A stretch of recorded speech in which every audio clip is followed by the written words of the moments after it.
যেতে নাহি দেব হাই। তবু যেতে দিতে হয়। আমার মনে হয় গতকাল আপনার সাথে কথা বলাই আমার ভুল হয়েছে। এখন আপনি যেগুলো করছেন এগুলোকে বলে ছ্যাবলামি। এটা যদি ছ্যাবলামো হয় তাহলে গ্রিক দেবতা কিউপিড রাজকুমারী সাইকির সাথে যেটা করতেন সেটাও ছ্যাবলামো। রাস্তা মাপেন।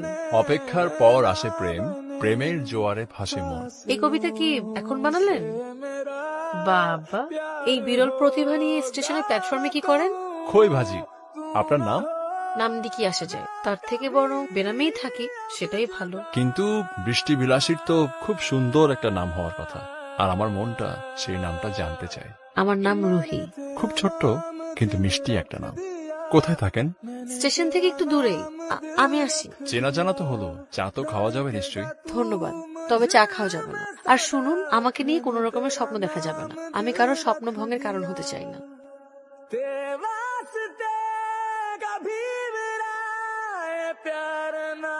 আপনি? আবার দেখা হয়ে গেল আপনার সঙ্গে, অপ্রত্যাশিত সাক্ষাৎ। জি, আমি বান্ধবীর সাথে নাচের ক্লাসে যাব। ও আসতে দেরি করায় তাই এখানে দাঁড়িয়ে অপেক্ষা করছি। বান্ধবী না আসা পর্যন্ত তো আমি আপনাকে একটু সময় দিতে পারি। সেটা পারেন, কিন্তু বান্ধবী না আসা পর্যন্তই সময় দিতে হবে। ও আসলে বিদায় নিতে হবে আপনার। ঠিক আছে। আচ্ছা, আপনি কি করেন? একটা কোম্পানিতে এক্সিকিউটিভ পদে আছি, ছোট চাকরি। আপনি পড়াশোনা করেন? Honours final year. পড়াশোনা, নাচ, এত কিছু একসাথে ম্যানেজ করেন কিভাবে? যেভাবে আপনি আপনার চাকরি আর আমার পিছনে ঘুরঘুর করা ম্যানেজ করেন সেভাবে। আমি কিন্তু আপনার পেছনে ঘুরঘুর করি না। আপনার সঙ্গে আমার কাকতালীয় ভাবে দেখা হয়ে যায়, তো আমি কি করব? আপনার সাথে আমার কোনো না কোনো ভাবে বারবার দেখা হয়ে যাচ্ছে। আপনি কি চান বলেন তো? আমি তো চাই বৃষ্টি বিলাসীর স্বপ্নে বিভোর থাকতে।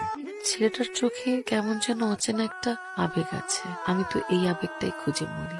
সন্ধ্যা হয়ে গেছে, আমার মনে হয় না ও আর আসবে। আমি তাহলে বাসায় যাই। আপনি তো একাই যাবেন, আমি আপনাকে এগিয়ে দেই। লাগবে না, যেতে পারবো। রুহি, আমি পৃথিবীতে তোমার জন্য বেঁচে থাকতে চাই। এভাবেও ভালোবাসার কথা কেউ হঠাৎ বলতে পারে? ওর কথার মাঝে আমি খুঁজে পাই এক অদ্ভুত মাদকতা। কেমন আছেন? আপনি তো দেখছি নাছর বান্ধা। আপনি আমার এলাকার মধ্যে চলে আসছেন। আমি আপনাকে অনেক খুঁজেছি। ফরচুনেটলি আপনার সঙ্গে আমার আজকে দেখা হয়ে গেল। আপনি তো ইমোশনাল কেন বলুন তো? দেখুন, আমি খুবই রিয়েলিস্টিক একটা মেয়ে। আমার ফ্যামিলি আমাকে যেখানেই বিয়ে দিবে আমি সেখানেই বিয়ে করব। আপনি অন্য কোথাও দেখুন। অন্যত্র দেখার পাত্র তো আমি না। এসব পাগলামি বাদ দিয়ে নিজের কাজে মনোযোগ দেন। প্রেম আর কাজ একসাথে চলতে পারে, কিন্তু আমার ফ্যামিলিতে মেয়েরা বিয়ের পরে তাদের স্বামীর সাথে প্রেম করে। বিয়ের পরেই যেহেতু প্রেম করতে হবে, তাহলে আপনাকে এখন বিয়ে করতে আমার কোনো অসুবিধা নাই। এক্ষুনি আপনাকে বিয়ে করে বাসায় নিয়ে যাব। আপনি কি পাগল? পাগলি যদি না হতাম তাহলে কি এতদিন এত কষ্ট করে আপনাকে খুঁজে খুঁজে আপনার সঙ্গে দেখা করতাম আমি? আপনার কোনো আইডিয়া নাই আমার ফ্যামিলির আমাকে নিয়ে কি পরিমাণের স্বপ্ন।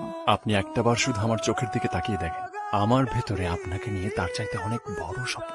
আমি আপনাকে চিনি না, জানি না, আপনি আমাকে বলেন আমি আপনাকে বিয়ে করে ফেলবো? পৃথিবীতে সত্যি কি আমরা সব মানুষকে চিনি? মানুষ তো সবসময় সেই মানুষটারই হাত ধরে যে মানুষটাকে সে আসলে চেনে না। পৃথিবীতে আয়োজন করে কখনো বড় কিছু ঘটেনি। পৃথিবীর সবচেয়ে বড় বড় ঘটনাগুলো না হুট করে হয়ে গেছে। আমাদের বিয়েটা আমাদের জীবনে বিশেষ কিছু হয়ে থাক না, জীবনে মানুষকে বলার মতো একটা স্পেশাল কিছু থাক না। আপনি শুধু 10টা মিনিট টাইম নেন। আপনার যদি মনে হয় যে এরকম একটা পাগল ছেলেকে বিয়ে করার সিদ্ধান্ত নেওয়াটা ভুল, তাহলে আপনি চলে যাবেন, আমি আপনাকে আটকাবো না। কিন্তু 1 সেকেন্ডের জন্য যদি মনে হয় আপনার যে এই পাগল প্রেমিকটাকে আজকে হুট করে বিয়ে করাটা সঠিক সিদ্ধান্ত, আমি সত্যিই আজকে আপনাকে বিয়ে করব, বিয়ে করে সোজা বাসায় নিয়ে যাব। কি করব আমি? একদিকে মা, ভাই, আরেকদিকে রাশেদ। এই প্রথম কেউ আমাকে পাগলের মতো ভালোবাসতে চাইছে। বুঝতে পারছি না আমি ধোকা খেয়ে বোকা হয়ে যাব না তো আবার। ইচ্ছে করছে ওকে ফিরিয়ে দেই, কিন্তু ওর মায়াকারা মুখে আমি দেখতে পাই আমার ভালোবাসার প্রতিচ্ছবি। ওর ভালোবাসায় আমি দেখতে পাই মনের উদারতা। এখন ফিরিয়ে দিলে সারা জীবন আফসোস করে মরতে হবে না তো? তুমি এত তাড়াতাড়ি চলে আসলে, বললাম একটু ভালো করে ভাবো। বিশেষ কিছু পাওয়ার জন্য এত ভাবতে হয় না, আমি ভেবে ফেলেছি। মানে চলো বিয়েটা করে ফেলি।